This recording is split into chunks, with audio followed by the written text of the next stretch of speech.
కార్యకర్తలు జోష్ నింపాలంటే నాయకులు కాస్త హడావిడి చేయడం అవసరమే.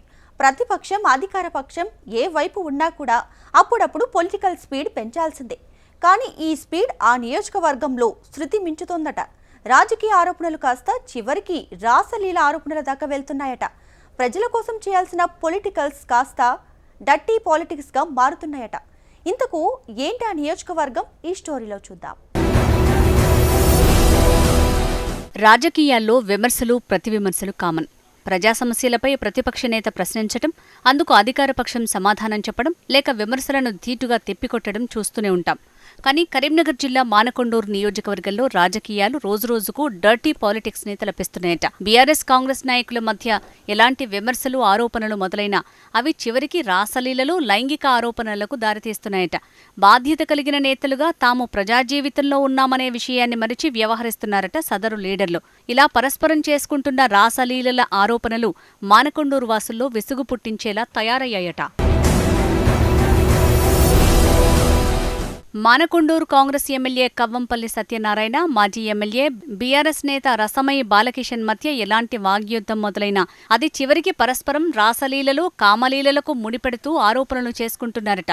ఇటీవల Gundlapalli Potturu double line road విషయంలో నిరసన కార్యక్రమాలకు శ్రీకారం చుట్టారు మాజీ ఎమ్మెల్యే రసమయి. ఈ నిరసన నేపథ్యంలో ఓ పోస్టర్ విడుదల చేశారు. అయితే ఈ రోడ్డు నిర్మాణానికి బీఆర్ఎస్ హయాంలో 10 ఏళ్లు ఎమ్మెల్యేగా ఉండి రసమయి ఏమీ చేయలేదని, ఇప్పుడు హఠాత్తుగా ఇలా హంగామా చేస్తున్నారని కాంగ్రెస్ ఎమ్మెల్యే కవ్వంపల్లి కౌంటర్ ఇచ్చారు. ఇలా రోడ్డు కోసం ఈ ఇద్దరు నేతల మధ్య విమర్శ ప్రతివిమర్శ జరుగుతున్న సమయంలోనే సోషల్ మీడియాలో బయటికి చెప్పలేని విధంగా రాసలీలలు లాంటి అసభ్య పదజాలంతో 2 పార్టీల నుంచి మరో రకమైన పోస్టర్లు వచ్చాయి. ఇవే మానకొండూరులో రాజకీయాన్ని మరింతగా వేడెక్కిస్తున్నాయి. ఆ పోస్టర్ల కలకలంతో రోడ్డు విషయం కాస్త పక్కకు వెళ్లి ఇరు వర్గాల మధ్య పోస్టర్ల పంచాయతీ మొదలైందట.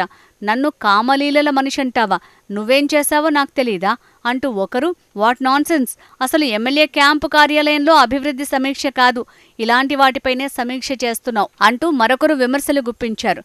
ఇవన్నీ చట్టసభలకు వెళ్లిన నాయకులు ఇంత బహిరంగంగా మాట్లాడటం ఇప్పుడు చర్చనీయాంశంగా మారింది. వీళ్ళ మనం ఎన్నుకున్న నాయకులు అంటూ మానకొండూరు జనం తలలు పట్టుకుంటున్నారట. అభివృద్ధి పనుల కోసం జరిగే రాజకీయాన్ని ఎవరైనా తప్పుబట్టలేరు. కానీ శృతిమించిన జుగుప్సాకరమైన వ్యాఖ్యలు చేస్తూ వాటిని గొప్పగా ప్రచారం చేసుకోవటాన్ని జనం చూసి ఛా, వీళ్ళేం నాయకులు, వారి కార్యకర్తలకు వీళ్ళేం నేర్పిస్తున్నారు అని మండిపడుతున్నారట. నిజానికి ఇదేమీ ఇప్పుడు ఒక్క రోడ్డు వివాదంలో మొదలైంది కాదు. రసమయి ఎమ్మెల్యేగా ఉన్న సమయంలోనూ ఇలాంటి ఆరోపణలే 2 వర్గాల నుంచి వచ్చాయి. ఇప్పుడు కవ్వంపల్లి ఎమ్మెల్యేగా ఉన్న సమయంలోనూ అలాంటి వ్యాఖ్యలే మళ్లీ వైరల్గా మారుతున్నాయి. ప్రతిపక్షం అధికార పక్షంలో ఎవరెక్కడ ఉన్నా ఈ 2 వర్గాల మధ్య జరిగే రాజకీయ యుద్ధం మాత్రం చివరికి రాసలీలలు, ఫామ్ హౌస్ కథలు, కామలీలలు, ఇలా బయటికి మాట్లాడలేని మాటలెన్నో మాట్లాడుతూ డర్టీ పిక్చర్ని తలపించే డైలాగ్స్, పోస్టర్స్తో ట్రెండ్ అవుతున్నాయి. ఇది ఇంకా ఎంత దూరం వెళ్తుందో చూడాలి. నిజానికి రాజకీయాల్లో ఆరోపణలు ప్రత్యర్థిని మాటలతో ఇరుకున పెట్టడం లాంటివి సహజం.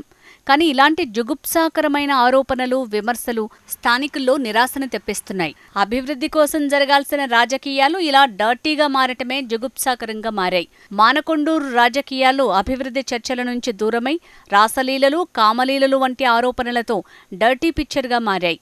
అధికార ప్రతిపక్ష నాయకులు ఈ తరహా వ్యాఖ్యలను కొనసాగిస్తే ఈ వివాదం ఇంకెంత దిగజారుతుందో చూడాలి. మానకొండూరు రాజకీయ నాయకులు ఈ వివాదాలను పక్కనబెట్టి ప్రజల సమస్యలపై దృష్టి సారిస్తారా, లేదా ఈ డర్టీ పాలిటిక్స్ మరింత దిగజారుతాయా? వేచి చూడాలి.